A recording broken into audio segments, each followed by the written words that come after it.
বিপিন নামের এক crane operator এক মল তৈরির সময় নিজের ক্রেন দিয়ে জিনিসপত্র ওপরে পৌঁছচ্ছিল।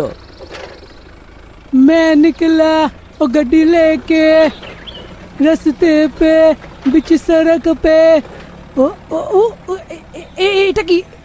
তক্ষুনি হঠাৎ সে ক্রেনের ওপরে দেখে তো সে অবাক হয়ে যায়। সে জোরে চেঁচায় আর সে অজ্ঞান হয়ে যায়। কিছুক্ষণে তার বন্ধুরা তার জ্ঞান ফেরায়। বিপিন, এই বিপিন, বিপিন ভাই, এর মুখে জলের ঝাপটা দাও, তখনই জ্ঞান ফিরবে। তারপরে তারা মুখে জল ছেটায়। কিছুক্ষণ পরে তার জ্ঞান ফিরে পায়। জ্ঞান ফেরার পর, ডাইনি, আমার ক্রেনের উপরে ডাইনি, বাঁচাও বাঁচাও, এই ডাইনি বাঁচাও। এই বিপিন ভাই, ওঠো ভাই, কোনো ডাইনি নেই। তুমি তো অজ্ঞান হয়ে গেছিলে, তোমার মনে হয় কোনো খারাপ স্বপ্ন দেখেছিলে। না না ভাই, ক্রেনের উপরে ডাইনি ছিল, সে কিছু বলছিল আর আমি ভয় পেয়ে যাই, তারপরে আমি অজ্ঞান হয়ে যাই। তখনই সেখানে সাইট ম্যানেজার আসে, তাকে সবাই সব কথা জানায়। আরে ভাই বিপিন, যাও আরাম করো, মনে হয় তোমার শরীরটা ভালো নেই।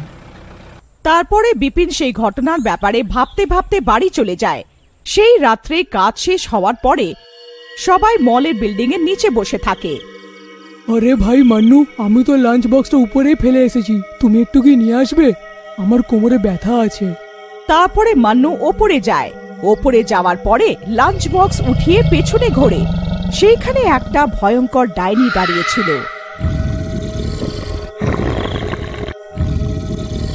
তাকে দেখে মান্নু কাঁপতে থাকে। কে তুমি দিদি? আমাকে যেতে দাও। চলে যাও, চলে যাও, এই বলে ডাইনি তাকে মেরে দেয় আর তার শরীরে লিখে দেয় চলে যাও, আর তাকে উল্টো ঝুলিয়ে দেয়।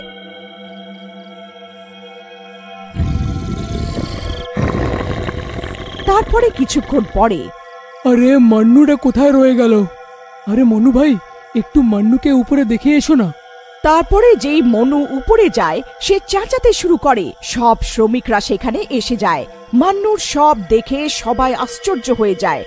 তখনই সেইখানে সাইট ম্যানেজার আসে। সে পুরো ঘটনার খবর মলের মালিককে জানায়। পরের দিন সকালে মলের মালিক সেখানে আসে। আরে কিচ্ছু হয়নি, কোনো চোট টোর হবে, তোমরা সবাই কাজ করো, না হলে আমি কারোর মাইনে দেব না। মাইনে না পাওয়ার ভয়ে সবাই আবার কাজ করতে শুরু করে। দুপুরে লাঞ্চের পরে, আরে মনু ভাই, একটু নিজের বাইকের চাবিটা দেবে? আমি আজকে লাঞ্চ আনিনি। হ্যাঁ ভাই, নিয়ে যাও। তারপরে রাজু বাইক চালিয়ে জঙ্গলের রাস্তা দিয়ে নিজের বাড়ি যাচ্ছিল।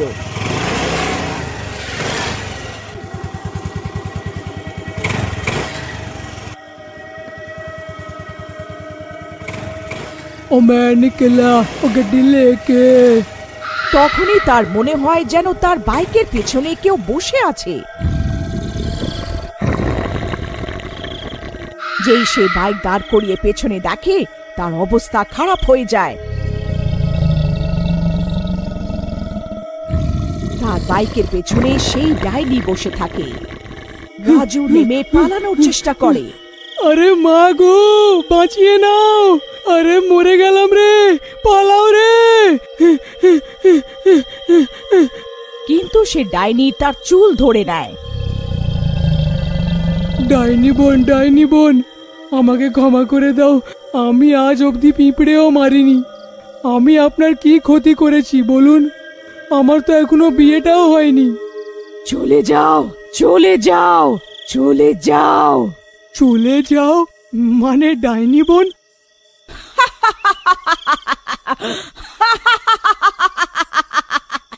তারপর ডাইনি রাজুকে মেরে ফেলে আর তার কোমরে নখ দিয়ে লিখে দেয় চলে যাও, আর তাকে গাছে উল্টো টাঙিয়ে দেয়।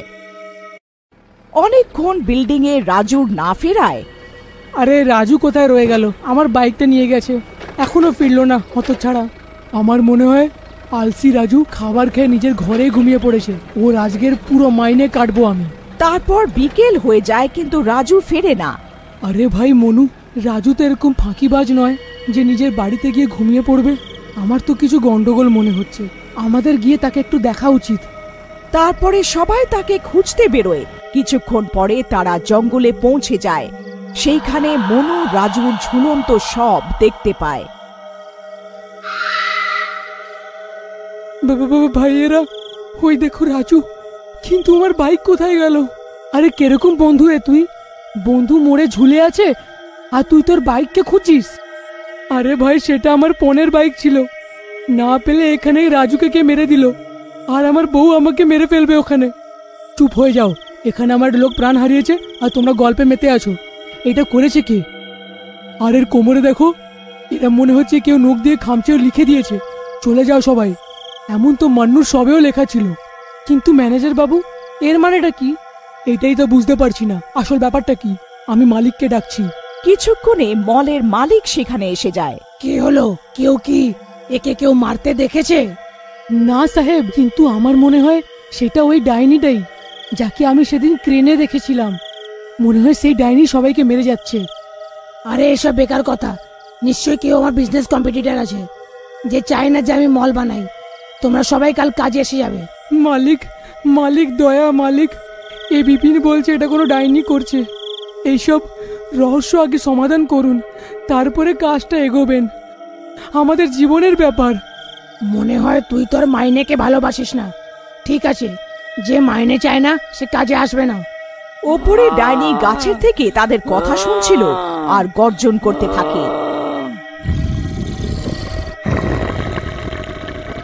তারপরে তারা সেখান থেকে চলে যায়।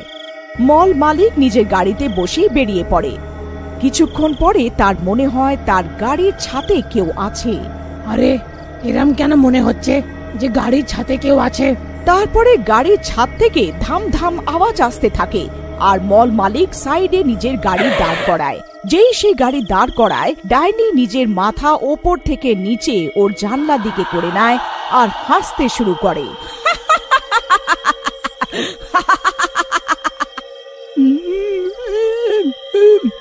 আমাকে ক্ষমা করে দাও। আমি তোমার কি ক্ষতি করেছি? আমাকে যেতে দাও, আমাকে যেতে দাও। চলে যাও, চলে যাও। তারপরে সে ডাইনি মল মালিককে গাড়ি থেকে বাইরে বের করে আর তাকে মেরে ফেলে, আর ওর কোমরেও নিজের নখ দিয়ে লিখে দেয়, চলে যাও। কিছুক্ষণ পরে সেখানে সব শ্রমিক আর গ্রামবাসীরা জড়ো হয়। ম্যানেজার মশাই, এখানে তো মালিকই মারা গেছেন। এখন আমাদের মাইনে কে দেবে? আরে এখনো তো টাকার পড়ে আছে। ভালো বল যে আমরা এখনো বেঁচে আছি। ভাইয়েরা, আমার মনে হয় সেটা ওই ডাইনিটাই, যাকে আমি ক্রেনে দেখেছিলাম। আমার বিশ্বাস করো, আমি পাগল নই। এক এক করে সে আমাদের সবাইকে মেরে ফেলবে। তখনই গ্রামের এক বয়স্ক ওদের কথা শুনে নেয়। কি বললে তুমি? ডাইনি? কি সাহেবকে ছাড়া আরো লোকের প্রাণ গেছে? হ্যাঁ বাবা, বুঝলাম। যেই জমিতে তোমরা মল বানাচ্ছ সেই একটা মহিলার জমি ছিল অনেক সময় আগে। ওকে ওর ছেলেরা জমির লোভে মেরে ফেলেছিল। তখন থেকে তার আত্মা এই জমিতে রক্ষা করছে, আর তোমরা এখানেই মল বানাচ্ছ। তাই জন্যে সে মেরে দিচ্ছে আর সবার উপরে লিখে দেয়, চলে যাও। তারপরে তারা সেইখান থেকে নিজের মেশিন আর বাকি জিনিস নিয়ে যায়, আর এইভাবে মৃত্যুর ঘটনা বন্ধ হয়। একবারের কথা, গ্রামে একটা ঘুড়ি বানানোওয়ালা থাকতো। 15 অগস্ট আসবে, তাই ওই ঘুড়িওয়ালা একটা বড় ঘুড়ি বানানোর কথা ভাবে। এইবার এত বড় ঘুড়ি বানাবো কি গ্রামের লোকেরা সব দেখতে থাকবে। তারপর কিছুদিনের খাটনির পর লাল্লুলাল একটা 7 ফিট উঁচু ঘুড়ি বানিয়ে নেয়। আরে বাহ বাহ বাহ বাহ বাহ! শেষ পর্যন্ত আমি এত বড় ঘুড়ি বানিয়েই নিলাম। এখন আমি একে কোনোদিনও বেচবো না। আমি একে সব সময় নিজের দোকানেই সাজিয়ে রাখবো। তারপর অনেকগুলো ঘুড়ি বানানোর পর লাল্লুলাল একদিন ওগুলো ওর দোকানে বেচতে লাগল। আরে ঘুড়ি নিয়ে নাও, ঘুড়ি, ছোট ঘুড়ি, বড় ঘুড়ি, 1 টাকায় একটা ঘুড়ি, তাড়াতাড়ি এসো, তাড়াতাড়ি এসো, ঘুড়ি ঘুড়ি ঘুড়ি নিয়ে নাও। তারপর দেখতেই দেখতেই ওর অনেকগুলো ঘুড়ি বিক্রি হয়ে যায়। তারপর 3 জন যাত্রী ওর দোকানে আসে। ওরা সবাই ওর বড় ঘুড়িকে দেখে চমকে যায়। আরে লাল্লু ভাই, ওই ছোট ঘুড়িটা ছাড়ো, ওই বড়ওয়ালা ঘুড়িটা কততে দেবে সেটা বলো। আরে না না দাদা, ওই বড় ঘুড়িটা বেচার জন্য নয় গো, ওইটা তো আমি নিজেই 15ই অগস্টে ওড়াবো। তারপর মুন্নার অনেক বলার পরেও লাল্লু লালুকে ঘুড়ি দেয় না, আর মুন্নার রাগে ওখান থেকে চলে যায়।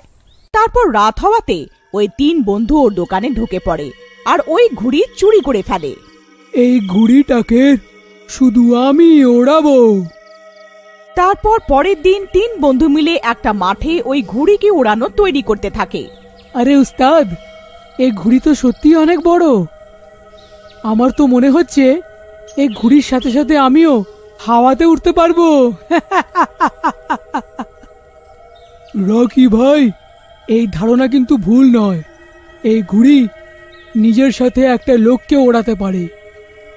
তখনই ওখান থেকে একটা মেয়ে পার হচ্ছিল। আও আমার রানী, কোথায় যাচ্ছ? এই, তোর এত সাহস? দাঁড়া, তোকে এক্ষুনি বলছি। তারপর নীলম মুন্নাকে এক জোর থাপ্পড় মারে। মুন্না রেগে যায়। তোর এত সাহস, আমাকে মারছিস? দাঁড়া, তোকে এক্ষুনি দেখাচ্ছি। তারপর সেই 3 জন নীলমকে ধরে ফেলে। ওস্তাদ, আমি তো বলছি একে ঘুড়ির সাথে বেঁধে হাওয়াতে উড়িয়ে দিই, মজা এসে যাবে। তারপর ওরা 3 জন মিলে নীলমকে ওই ঘুড়ির সাথে বেঁধে দেয়। আরে হতভাগা, এটা কি করছো? আমার প্রাণ নিতে চাও কি? আরে মরে গেলাম রে। তারপর রকি আর বাবলু ঘুড়ির এক কোনায় দাঁড়িয়ে যায় আর মুন্নাকে সুতো দেয়। উস্তাদ, হাওয়া তো ঠিকই চলছে, আমরা ঘুড়িকে উপরের দিকে ছাড়বো, তুমি এর দড়িটা টেনে দেবে। তারপর ওরা ঘুড়িটাকে উপরের দিকে উড়িয়ে দেয়। মুন্না সুতো টানতে থাকে আর ঘুড়ি হাওয়াতে উঠতে থাকে।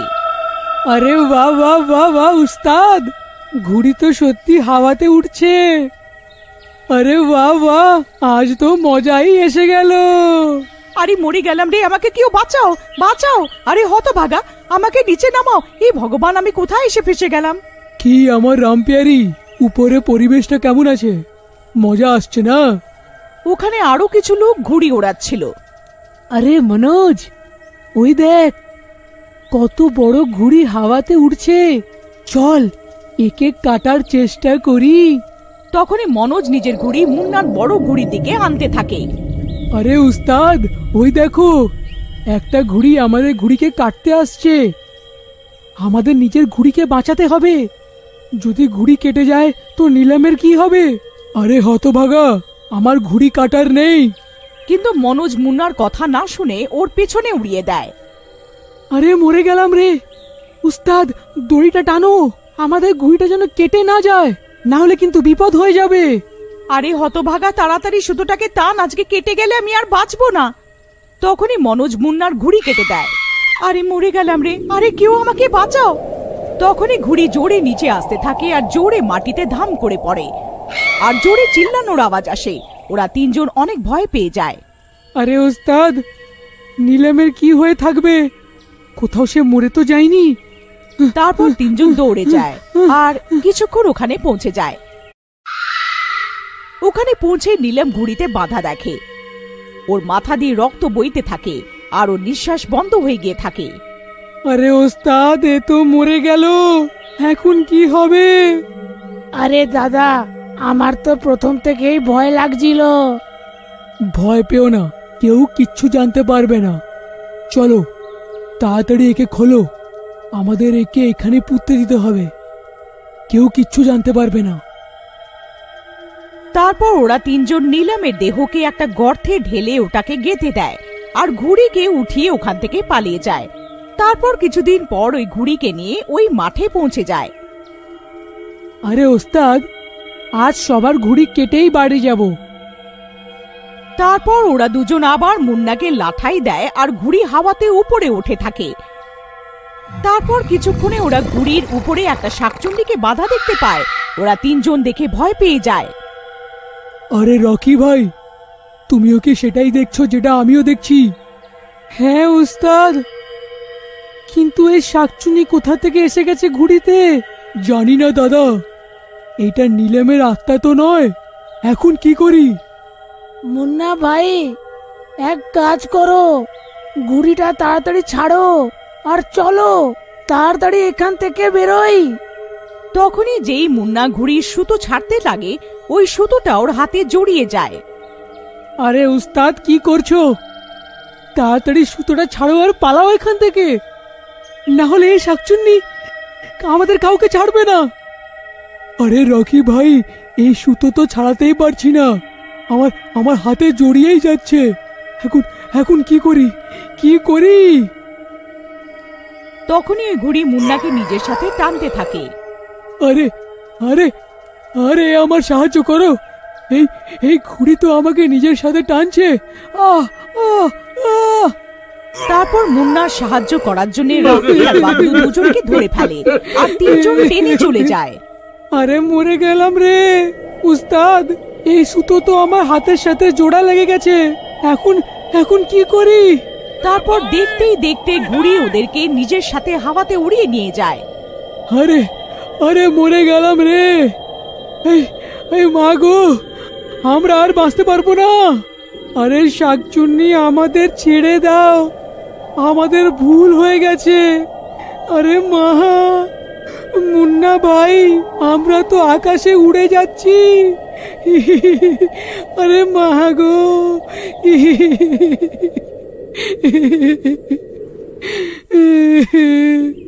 নীলম, নীলম, আমাদের ক্ষমা করে দাও, আমাদের ভুল হয়ে গেছে। তোমাকে ক্ষমা করে দেব? তোমার জন্য আমার প্রাণ গেছে, তুমি আমাকে এই ঘুড়ির সাথে বেঁধে দিয়েছিলে, তোমাদের তিনজনের জন্য আমার প্রাণ গেছে, এখন তোমরাও মরবে। আরে ওস্তাদ, এখন কি করি? যদি এখান থেকে নিচে পড়ি তো আমরা বাঁচবো না।